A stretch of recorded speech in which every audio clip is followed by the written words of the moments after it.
Good morning, welcome back to Visual Fitness. This is the Fit 66 Challenge. We are on day 4 today. So today we're going to be talking about SMR. What the hell is it? What are the benefits? What can you use to do it? And how do you do it? SMR stands for self-myofascial release. It's a type of exercise used to release tight muscles or to get knots out. It's essentially self-massage. It's strategically applying pressure to soft tissue areas that are particularly tight or knotted. And the pressure is meant to help relax both muscle tissue and connective tissue. So the benefits of self-myofascial release, and I'm reading from the NASM website here, are muscle relaxation, correction of muscle imbalances, improved joint range of motion, reduced soreness and improved tissue recovery, suppression or reduction of trigger point sensitivity or pain, helps provide optimal length-tension relationships within the muscles, and a decrease in overall effects of stress on the movement system. Now, SMR can be done on its own, or it can be in conjunction with a warm-up or cool-down. Now, foam rolling in particular should be avoided by certain groups of people. It's not really going to be appropriate or beneficial to anybody who has congestive heart failure, kidney failure, or any kind of bleeding disorders. Foam rolling can cause bruising, particularly when you're just starting out or if you're just learning the technique. Also, if you have any sort of skin issues, they can become irritated or it may become painful to do foam rolling. So if you're going to be actually using a foam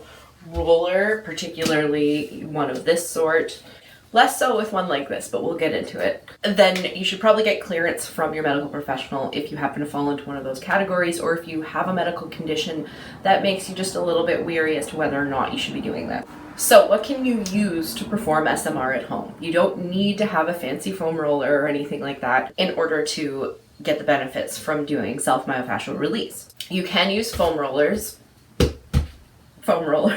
massage bars. You can get these in all shapes and sizes, and you can get them pretty affordable. These are in particular from the dollar store. You can also use anything sturdy and circular, particularly for things like your feet. Just tennis balls. Tennis balls tend to be the most easily accessible. They're great for the feet, palms of the hand. For something smaller, you can also use a golf ball. You kind of see where I'm going with this. Massagers, they don't necessarily have to be like this. You can use a vibrating massager. I have one that I purchased for $8 at Shoppers Drug Mart. You can use a water bottle. If you have a sturdy metal tumbler, or if you have a more tight sealed smaller water bottle that you can fill with water.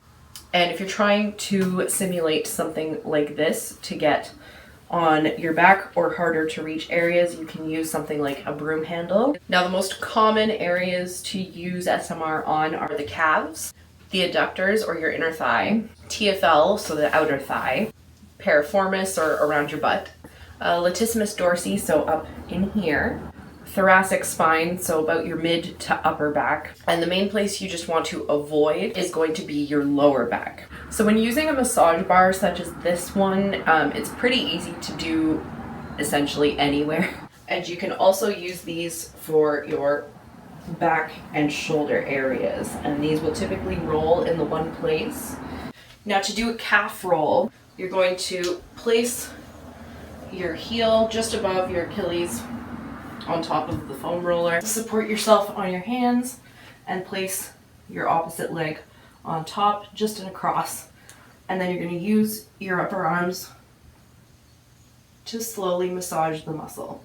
For adductors or your inner thigh, you're going to place the foam roller parallel to yourself. On your elbows, you're going to place the foam roller in your inner thigh right here. Flex your thigh muscle, and then you're going to slowly roll over the tender area. For TFLs, it's going to be similar, but you're going this way. So get your hip on it, try and relax your leg, but flex your muscle, and then you are just going to move yourself as it massages. Piriformis, you're going to sit your bum down on it, cross your leg over, and roll. Same with Latissimus Dorsi.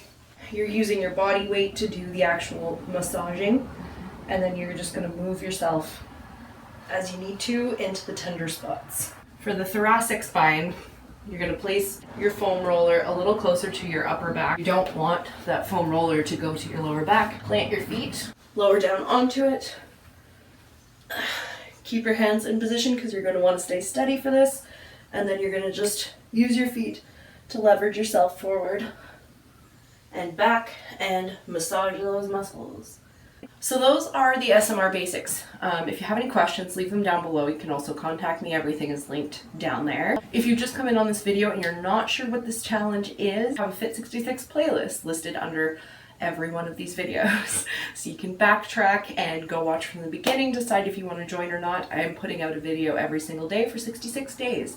They will all be in the playlist, so you can do this anytime. And if you are doing the challenge, then I am going to have some SMR videos coming up in the future. So if this is something you're going to want to try out or that you know you want to do, this gives you the tools you will need to be prepared for those videos. With that being said, congratulations on making it to day 4, and we'll see you tomorrow.